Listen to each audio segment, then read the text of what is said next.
Crypto currency में काम करने के लिए उसी से बात करना है जो भी हमारा क्लाइंट सामने बैठा है। ये 10 बुलेट्स पॉइंट्स, इसको याद रखना है। मुझ पर विश्वास बिल्कुल नहीं रखना है। अगर विश्वास है तो भी आपको क्रॉस वेरीफाई करना है। गूगल बाबा से करना है, यूट्यूब चाचा से करना है, काका मामा नाना बहुत सारे सोशल मीडिया पे है, उन लोग से क्रॉस वेरीफाई करना है, दोस्तों से करना है। और ये 10 पॉइंट्स अगर उसमें है तो वो प्रोजेक्ट जरूर करना है, ऐसा उसको कहना है। अगर उसका वो स्टडी कर लेता है तो डेफिनेटली डॉक्सीमो इन्वॉल्व होगा। पहला point, white paper. Crypto industry में मुझे काम करना है तो मेरे पास, मैं जिस प्रोजेक्ट में काम कर रहा हूं या वो मेरे पास जो प्रोजेक्ट लेके आया है, या उसको पता है नहीं पता है, लोगों को बेचने नहीं जाना, लोगों को हमको एजुकेट करने जाना है, तो डेफिनेटली वो व्यक्ति अपने से अट्रैक्ट हो सकता है। तो व्हाइट पेपर है क्या उस कंपनी का, वो देखना बहुत जरूरी है। व्हाइट पेपर का 20,000 रुपए कीमत है सर। सिर्फ 20,000 में बनता है व्हाइट पेपर। सॉफ्टवेयर वाले बहुत सारे आपके और मेरे पहचान के हैं सर, कंबाइन भी हो सकते हैं, इंडिया के हो बाहर के हो, तो 20,000 में बनता है। पर जो कंपनी उस व्हाइट पेपर का यानी रोड मैप का जो भी प्रॉमिसेस किया है उसका एश्योरेंस करती है, तो वो 2,000 करोड़ का व्हाइट पेपर बन जाता है। तो आपको ये पहला चेक करना है कि ये व्हाइट पेपर जो हमने कहा, क्या डॉक्सी के पास है, क्या डॉक्सी ने हमें जो जो प्रॉमिसेस किए उसको एश्योर्ड किया है, हम तक पहुंचा है, हमको दिया है क्या।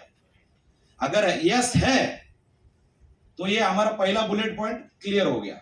मानते हैं आप लोग? क्रॉस वेरीफाई करना है। अगर नहीं है तो भी आप ना बोल सकते हो, ताकि और भी लोगों को लगे कि ये सही चल रहा है, गलत चल रहा है। दूसरा, ऑडिट रिपोर्ट्स। क्रिप्टो इंडस्ट्री में दो प्रकार के ऑडिट रिपोर्ट्स होते हैं, एक होता है एक्सटर्नल ऑडिट रिपोर्ट, एक होता है internal audit report. Internal audit report यानी जो भी ओनर ने ये कॉन्सेप्ट को तैयार किया है वो अपने बारे में, अपने प्रोसेस के बारे में, पूरे अल्गोरिदम के बारे में बात कर सकता है। इंटरनल ऑडिट रिपोर्ट में डॉक्सी ये पहला कंपनी है जो मैंने सर्च किया, उसमें मुझे दिखा कि एक्सटर्नल ऑडिट रिपोर्ट डॉक्सी ने लाया वियतनाम के सिस्टैक कंपनी से, जो कि रिनॉन एक बहुत बड़ी कंपनी है जो क्रिप्टो के लिए काम करती है। तो डॉक्सी एक अलग कंपनी होगी, वियतनाम की अलग कंपनी सिस्टैक हो गई, उसने इनका ऑडिट रिपोर्ट क्रिएट किया है। यानी हम विश्वास रख सकते हैं कि एक अच्छा प्रोजेक्ट है, अच्छी कंपनी है, अच्छे लोगों के साथ हम लोग जुड़ रहे हैं। आप मानते हो? यस। तीसरा पॉइंट, कोई भी क्रिप्टो में अगर हमको काम करना है तो हमें कम्युनिटी में, सही कम्युनिटी में, और वो भी कम्युनिटी ग्लोबल प्रेजेंस रखने वाली कम्युनिटी में काम करना होगा। अगर प्रोजेक्ट आप किसी को दिखा रहे हो, कोई आपको दिखा रहा है और वो कंपनी महाराष्ट्र की है, पुणे का है, कोल्हापुर का है, मुंबई का है या नागपुर का है या किधर का भी हो, मैं उसमें काम नहीं करता था और आपको भी शायद नहीं करना चाहिए, क्योंकि कम्युनिटी जब तक ग्लोबल पे नहीं जाती, ग्लोबल प्रेजेंस पे नहीं जाती है, वर्ल्ड वाइड नहीं जाती है, तो उसका जो एक्सपोजर ग्रोथ जो हमको मिलने वाला था वो नहीं मिल सकता है। दोस्तों, ये इतिहास गवाह है, आज तक हमने देखे हैं, और आगे हमको बढ़ना है तो कम्युनिटी हमारी बहुत स्ट्रॉन्ग वर्ल्ड वाइड होनी चाहिए। क्या आप मानते हुए बात सही है? यस। तो ये तीसरा पॉइंट हमारा क्लियर है, बैठ सकते हैं दिल्लो? ओके। नहीं, कोई बात। चौथा, अगर हमको कोई भी प्रोजेक्ट करना है तो रियल प्रोजेक्ट वो होना चाहिए। रियल यानी पैसे जनरेट करने वाला वो प्रोजेक्ट अगर होगा तो डेफिनेटली जो सिस्टम हमारे साथ में, जो प्रोजेक्ट हमारे साथ में, उस पर पैसे बन सकते हैं। अगर रोटेशन है, मनी लॉन्ड्रिंग है, इसकी टोपी उसको पहनाना है, झोल करना है, झोल झपाटा करना है, फंसाना है, लूटना है, तो सिर्फ कम्युनिटी बेस पे काम हो सकता है। और फिर भी टोकन की वैल्यू बढ़ सकती है, कॉइन की वैल्यू बढ़ सकती है, पैसा बन सकता है, पर लिमिटेड समय के लिए बन सकता है। पर अगर हमारे पास में सही प्रोजेक्ट हो जहां पे पैसे बनते हैं, तो डॉक्सी ने आज हमको प्रूफ करके दिखाया। दोस्तों, मैं खुद डॉक्सी से स्पोर्ट्स एक्सचेंज पे जाके 200, 300, $500 हार भी चुका हूं, 10-10 मिनट में जीत भी चुका हूं। और जब जब हारता हूं तब खुशी होती है कि कल मेरे वजह से कंपनी पैसा बना रही है, और जब जब जीतता हो तो खुशी होती है कि मैं इस एक्सचेंज पे पैसे कमा रहा हूं। तो यानी दोनों तरीके से हमको खुशी होता है कि कंपनी भी कमा रही है, मैं भी कमा रहा हूं। तो ये चौथा पॉइंट है हमारा प्रोजेक्ट का। पांचवा है, अगर हमको प्रोजेक्ट करना है, किसी कंपनी के साथ रहना, तो उसकी यूटिलिटी क्या है, उस टोकन की यूटिलिटी क्या है, यूज केस क्या है। तो डेफिनेटली डॉक्सी ने प्रूफ फिर से एक बार किया कि स्पोर्ट्स एक्सचेंज पे जितने भी अलग अलग गैम्बलिंग्स के गेम्स हैं, लाइव गेम्स के, उसके ऊपर हमारा यूटिलिटी डेफिनेटली लाइव इसमें हो रहा है। देखिए दोस्तों, 2007 में 2020 आया था, ललित मोदी ने बीसीएस को प्रस्ताव रखा था कि ऐसा ऐसा हम लोग कॉन्सेप्ट लाएंगे, क्योंकि बोर लोग हो गए थे, लोगों को टाइम नहीं था 50-50 ओवर देखने का, लाइफस्टाइल फास्ट हो रही है इसके वजह से, टेक्नोलॉजी की वजह से, तो उसको रिजेक्ट किया गया। फिर उसी ने उसको एक्सेप्ट किया, वही मॉडल को एक्सेप्ट किया। आज ललित मोदी लंदन में है, मोदी लोग सब लोग बाहर होते, वो लोग मोदी, यहाँ के मोदी हमारे रिस्पेक्टेड है, वो अलग है। तो कहने का मतलब है कि ललित मोदी जी चले गए, तो 2008 में 2020 स्टार्ट हुआ, 2020 में 16 करोड़ रुपए में सारी टीम खरीदी गई, मात्र 16 करोड़ रुपए में। ये सारा का सारा इंफॉर्मेशन गूगल पे है। उसके बाद आज 2022 में है, आज दो नई टीम आ चुकी है, एक है लखनऊ जायंट्स और गुजरात जायंट्स, गुजरात टाइटनियंस और लखनऊ जायंट्स की। और जो इन्फॉर्मेशन मुझे टेक्निकल ट्रेनिंग से मिली यहाँ पे, वो, और मैंने भी क्रॉस वेरीफाई किया उसको, तो मैनचेस्टर यूनाइटेड मैनचेस्टर सॉकर्स की वर्ल्ड की सबसे बड़ी कंपनी, उसने मात्र 7,200 करोड़ में सिर्फ लखनऊ जायंट्स को खरीदा, 7,200 करोड़ पे बेटिंग की उसकी। यानी आप समझ सकते हो कितना बड़ा टर्नओवर सिर्फ आईपीएल का चल रहा है। तो इतने बड़े टर्नओवर में भारत सरकार थी। क्रिकेट बेटिंग कौन कर रहे हैं आज की तारीख में? अदानी, अंबानी, शाहरुख खान, प्रीति जिंटा, इन लोग का बड़े बड़े लोगों का टीम है।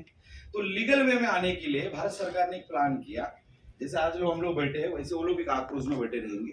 तो उन्होंने क्या किया, ड्रीम 11 को चालू किया, हाउसट को चालू किया, एमपीएल को चालू किया, 11 सर्कल को चालू किया, टीम 11 को चालू किया, और उसको नाम दिया ट्रेडिंग। और आपको कहा कि 30% आपको देना है, क्रिकेट बेटिंग ही करना है, सट्टा ही करना है, पर लीगल वे से करना है। तो ट्रेडिंग का नाम देने से लीगल हो जाता है।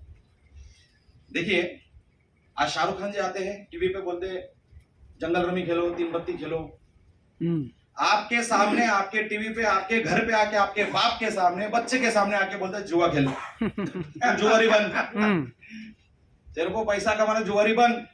पापा भी हंसता है, बच्चा भी हंसता है, दोनों खेलते। क्या हालत हो चुका है भारत का, सोच के देखिए। किस कहा जा रहा है महाराष्ट्र, कहा जा रहा है भारत। तो गैम्बलिंग को प्रमोट किया जा रहा है, और उसको भी 30% में लाया तो हो गया लीगल। भारत में बहुत सारे ऐसे स्टेट है, जैसे गुजरात है, बिहार है, जहां पे अल्कोहल लिकर अलाउड नहीं है। बाकी के बहुत सारे स्टेट में तो फ्री भी है, ऑलमोस्ट फ्री जैसा ही है। तो वहां पे टैक्सेशन ले लेते हो, लीगल हो गया। भारत में देखिए, सोच लीजिए, समझ लीजिए, क्रिकेट बेटिंग इलीगल है। भारत के बाहर जितनी दुनिया है, 258 कंट्रीज पृथ्वी पे, उसमें लगभग 20 से 30 कंट्रीज में क्रिकेट बेटिंग लीगल है। यानी बेटिंग, क्रिकेट बेटिंग की नहीं बात करूंगा, दुनिया के बहुत सारे गेम्स है, ओलंपिक्स के बहुत सारे गेम्स है। तो बेटिंग इलीगल भारत में है, भारत के बाहर लीगल है। भारत में गैम्बलिंग इलीगल है, कुछ छोड़ के। तीन पत्ती आप रस्ते पे खेलोगे, गणपति उत्सव में खेलोगे तो पकड़े जाओगे भाई साहब। शाहरुख खान बोलता वो खेलोगे तो पकड़े नहीं जाओगे, क्योंकि 30% आपका आरबीआई से डायरेक्ट ट्रांजेक्शन हो रहा है। गेम वही है, प्लेटफॉर्म वही है, स्किल भी वही है, कला भी वही है, सोच भी वही है, क्योंकि उधर भी पैसे कमाना, इधर भी कमाना है। 30% टैक्सेशन में जो आएगा वो लीगल बन जाएगा। कहने का मतलब, भारत में बेटिंग इलीगल है, बाहर लीगल है। भारत में गैम्बलिंग इलीगल है, भारत के बाहर लीगल है। भारत में प्रोस्टिट्यूशन इलीगल है। क्या भारत में प्रोस्टिट्यूशन इलीगल है, फिर भी भारत में ग्रैंड रोड कमाटीपुरा में चालू है, कोलकाता में सोनागाची एशिया का सबसे बड़ा मार्केट चालू है। भारत के बाहर बहुत सारे कंट्रीज है जहां पे लीगल है। भारत में क्रिप्टो करेंसी लीगल है, इलीगल है, आज भी क्वेश्चन मार्क है, क्योंकि संसद में कहा जाता है 30% ले लो, और फिर भी कहा जाता है it is not a legal tender. और बहुत सारे एमपीएडी केसेस भारत में इसी आधार पर आज की तारीख में क्रिप्टो में हो रहे दोस्तों, स्पेशली महाराष्ट्र में बहुत हो रहे हैं। मैं 10 में से 8 एमडी को जानता हूं जो गए हैं, आए हैं, बहुत सारी चीजें हुई। कहने का मतलब है कि भारत में gambling, betting, prostitution, crypto currency ये इलीगल है। मेरे नजर से जब मैं देखता हूं इस सारी चीजों को, जिसमें यूथ बहुत ग्रोथ कर सकता है, जिसमें सरकार का टर्नओवर बहुत हो सकता है, रेवेन्यू जनरेट हो सकता है, वो सारा इलीगल है। और भारत के बाहर, जो भारत से 20-22 साल जो देश कंट्रीज बहुत बड़े लेवल पे डेवलप है, 20-25 साल, वहां पे बुलेट ट्रेन 25-30 साल पहले से चालू है, आज भी हम लोग वहां पे रास्ता खोद रहे, तो वहां पे सारा लीगल है। तो आप यहाँ की सोच रखकर इस इंडस्ट्री को देखोगे, क्रिप्टो इंडस्ट्री को, या 20-22 देश जो डेवलप है, क्योंकि ग्लोबलाइजेशन है पूरा का पूरा, इंटरनेट पे उंगली पे हमारा दुनिया आ चुका है, तो किस विचार से हमको काम करना है वो सोचना जरूरी है। मेरा पहला पॉइंट था व्हाइट पेपर था, फिर ऑडिट रिपोर्ट्स था, कम्युनिटी था, प्रोजेक्ट्स था, इंडिकेटर्स था।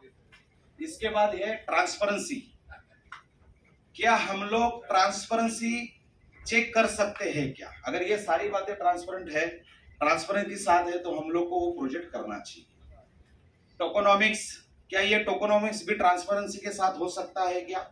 ये टोकन जहां जहां बोले हमको दिखता है कि बेसिक प्लेटफॉर्म पे दिखता है क्या, पैनकेक्सवैप पे दिखता है क्या, ये सारी चीजें आपको समझना जरूरी है। इसके बाद आता है लिक्विडिटी पूल, जो हिस्ट्री क्रिएट किया है। 8000 बीएनबी अभी डिपॉजिट हो चुके हैं, जो हमने कल तक देखा था। तो ये बहुत बड़ी बात है। 8000 यानी $400 का लगभग में, जब बीएनबी आज तो लॉस हो गया, जो भी बीएनबी देखता तो लगभग 40 से करोड़, 30 से 35 करोड़ लगभग हो जाता है। और दुबई में आते आते वो 50 करोड़ रुपया होने वाला है, सिक्योरिटी होने वाली है। देखिए, बाइनेंस का एक प्लेटफॉर्म है, ओनर ने एक स्मार्ट कॉन्ट्रैक्ट चलाया, स्मार्ट कॉन्ट्रैक्ट के साथ में लिक्विडिटी पूल को क्रिएट किया। कस्टमर जब भी पैसा डिपॉजिट करेगा वो डायरेक्ट लिक्विडिटी पूल में जमा होता है, जब भी विड्रॉल करेगा लिक्विडिटी पूल से उसके पास चला जाएगा। और ये दोनों के बीच का जो ट्रांजेक्शन होगा उसके बीच में जो बिनांस का प्लेटफॉर्म है, क्योंकि हमारा प्लेटफॉर्म उसी के ऊपर है, उसको पैसा मिलता है। तो अगर मुझे सिक्योरिटी और श्योरिटी मिलती है क्रिप्टो वर्ल्ड में लिक्विडिटी के माध्यम से, तो मुझे वो प्रोजेक्ट करना चाहिए। इसमें आगे था स्मार्ट कॉन्ट्रैक्ट वेरीफाइड है या नहीं है, वो भी चेक करना है। और आखिर में हम सारे नेटवर्कर हैं दोस्तों, हमने जो कुछ सीखा आज तक इस इंडस्ट्री में, कि पहला प्रोफाइल होना चाहिए, यानी मेरा सीएमडी कौन, एमडी कौन। दोस्तों ये इंडस्ट्री उल्टा है, मैनेजमेंट आखिर में आता है, क्योंकि मुझे मेरा मैनेजमेंट अरबपति है, खरबपति है, बहुत बड़ा है, कौन उससे कोई लेन देन नहीं। मुझे पैसा क्रिप्टो वर्ल्ड में इसकी वजह से मिलने वाला है, ये सारे पॉइंट्स की वजह से मिलने वाला है। तो मैनेजमेंट चाहे जो भी हो, उन्होंने बनाया, thanks to him, salute to him. पर जो टेक्निकल चीजें मेरे पास होनी चाहिए क्रिप्टो इंडस्ट्री में, अगर ये 9 लोग स्ट्रांग है तो डेफिनेटली मुझे क्रिप्टो में, मेरे डॉक्सी में, डॉक्सी प्लेटफॉर्म पे कोई भी हिला नहीं सकता। दोस्तों जो भी सपना जितना बड़ा देख सकते हो, अगर डॉक्सी में आप देख लेते हो, और ये मैनेजमेंट से इसको कंट्रोल कर रहा है, गाइड कर रहा है, और नए नए अपडेशंस ला रहे हैं, नए नए प्रोजेक्ट्स ला रहे हैं। और हम लोग का जैसे जहाज का जो लंगर है नीचे का मजबूत है, इसलिए 2200 लगभग फीट के ऊपर भी ये जहाज वैसे के वैसे खड़ा है। तो ये हमारा लंगर है दोस्तों, जो मैनेजमेंट पे रखा है। तो हमारा करोड़ीला क्रूज, हमारा डॉक्सी का क्रूज भी ये उसी तरह होगा। Very good. आखिरी शब्द में ये कहना चाहूंगा कि भविष्य में मुझे